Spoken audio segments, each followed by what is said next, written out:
Municipal చైర్మన్లు vice చైర్మన్ల ఎన్నికల విషయంలో కుట్రలకు తెగబడుతోంది కూటమి ప్రభుత్వం. పల్నాడు జిల్లా పిడుగురాళ్ల మున్సిపాలిటీకి వైస్ చైర్మన్ ఎన్నిక రసాభాసగా మారింది. ఓటు వినియోగించుకునేందుకు మున్సిపల్ మీటింగ్కు వెళ్లిన కౌన్సిలర్లను టీడీపీ నాయకులు అడ్డుకున్నారు.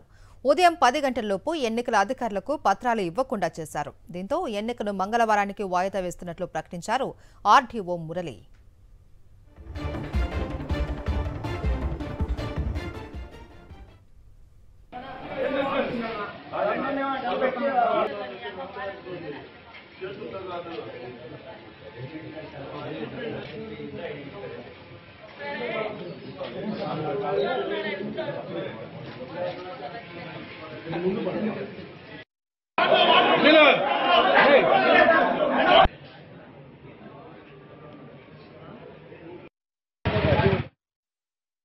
రికగ్నైజ్డ్ పొలిటికల్ పార్టీస్ వారు ఎవరైతే మెంబర్స్ ఉన్నారో వారు ఫారం ఏ ఫారం బి మనకి వైస్ చైర్మన్ ఎన్నికకి వారు ఈ రోజు 11 గంటల సమావేశం, ఈ రోజు 10 గంటల కన్నా ముందు ప్రిసైడింగ్ ఆఫీసర్కి ఇవ్వాల్సి ఉన్నది. ఎవరు కూడా ఇవ్వలేదు. కాబట్టి ఈ ఎన్నికని రేపు 11 గంటలకి వాయిదా వేయడం జరుగుతుంది.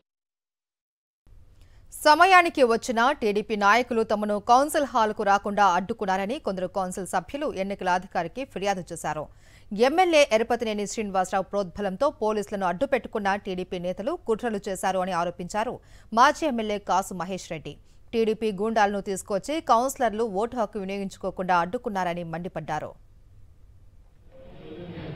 మరోసారి తెలుగుదేశం నాయకులు, తెలుగుదేశం ప్రభుత్వం ఒక దిగజారుడుతనం ఈ రాష్ట్రంలో తేటతెల్లమైంది.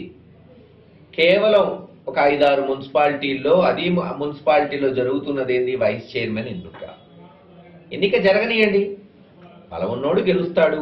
ఎస్, గతంలో జగన్మోహన్ రెడ్డి గారి మీద అభిమానంతో అనేక మున్సిపాలిటీలు వైఎస్ఆర్సీపీకి పట్టం కట్టినాయి. దాంట్లో పిడుగురాళ్లలో కూడా దాదాపు 33 కౌన్సిలర్లు 33 కౌన్సిలర్లు గెలుచుకున్నాం. ఈరోజు వైస్ చైర్మన్ ఎన్నిక జరుగుతుంది.